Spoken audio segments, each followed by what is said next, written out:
ISKCON হলো উগ্র হিন্দুবাদী সংগঠন। ইসকনকে হারাম করা উচিত। ইসকনের পান্ডাদেরকে ধরে জেলখানায় ভরে দেওয়া উচিত। বহু ভাইয়ের রক্ত ঝরিয়েছে ইসকন। ইসকনের হাতে রঞ্জিত হয়েছে বাংলাদেশের অসংখ্য ছেলে মেয়ে। ইসকনের এখন গোপন সূত্র হলো তারা মুসলমান মেয়েদের সাথে লাইন করে ওই মেয়েদেরকে অবৈধ সম্পর্কে পাতিয়ে তাদের পেটে হিন্দু সন্তান দিয়ে বিদায় হয়। অসংখ্য মিশন নিয়ে তারা ছুটছে আমাদের দেশে। আমরা ইসকনের কোন শাখা এখানে দেখতে চাই না। ইসকনের মূল পৃষ্ঠপোষক ছিল ওই যে জয়, ও ছিল মূল পৃষ্ঠপোষক। খবরদার, ইসকন এই যে চট্টগ্রামে খুন করেছে কারা কারা? ইসকনের যে শয়তানকে ধরা পড়েছে ওই শয়তান ছিল সমকামী। বহু ছেলে মেয়ের জীবন নষ্ট করেছে ওই শয়তান। হিন্দুরাও তার বিরুদ্ধে কথা বলেছে। এই ইসকন মানুষের রক্ত নিয়ে খেলে। ইসকনের সদস্য হলো মোদি। ওই কুত্তার হাতে লক্ষ লক্ষ মুসলমান প্রাণ হারিয়েছে। আমরা কারো দুশ্মন নই, কিন্তু আমার ভাইয়ের গায়ে ছুরি দিয়েছো, আমরা তোমাদেরকে ছেড়ে কথা বলবো না। ঠিক না ঠিক? এই সাইফুল হিন্দুদেরকে মন্দিরে পাহারা দিয়েছে।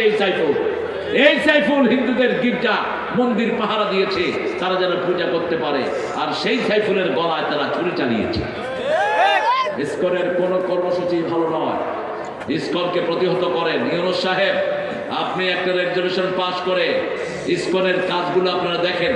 গত 20 বছর তারা কি কি ধ্বংসাত্মক কাজ করেছে এগুলোর লিস্ট আপনারা পেয়ে যাবেন।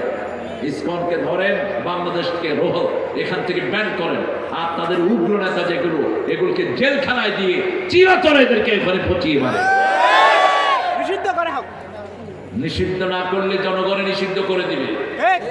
আমরা যখন খেপবো তখন আর আপনাদের মুখের দিকে আমরা তাকাবো না। আমরা ইসকন পাবো যেখানে, ধ্বংস করব সেখানে। কিন্তু আমরা মুসলমান, আমরা সব সময় শৃঙ্খলাবদ্ধভাবে চলি। ঠিক না ঠিক?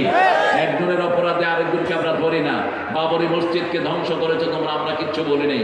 আমাদের 250 বছরের বাবরি মসজিদ। ঠিক না ঠিক? আন্দাজে একটা ধোঁয়া তুলে তোমরা এটাকে ধ্বংস করে দিয়েছো। অথচ ওখানে তোমাদের দেশের হিন্দু ঠাকুররাই বলেছে বাবরি মসজিদের এখানে মন্দিরের কোনো চিহ্ন আগেও ছিল না, ভবিষ্যতেও হবে না। ঠিক না ঠিক? কিন্তু তোমরা সেটা করেছো। আমাদের শত মসজিদ তোমরা ভেঙে মদের আস্তাবল বানিয়েছো ভারতে। সব লিস্ট আছে। সেই জন্য আমরা একজনের দিকে তাকিয়ে আছি। কিন্তু আমরা আমাদের ভাইদের যদি বিচার না হয়, সেই বিচার আমরা কেমনে হতে হয় আমরা দেখিয়ে দিব ইনশাআল্লাহ। আল্লাহ আমাদেরকে তৌফিক দান করেন। আমাদের ঐক্যকে আপনি কবুল করেন। আমরা মুসলমানরা যেন ঐক্যবদ্ধ থাকি, তাহলে আর কেউ আমাদের কোনো ক্ষতি করতে পারবে না। পড়েন সুবহানাকা আল্লাহুম্মা ওয়া বিহামদিক আশহাদু আল লা ইলাহা ইল্লা আনতা আস্তাগফিরুকা ওয়া আতুবু ইলাইক।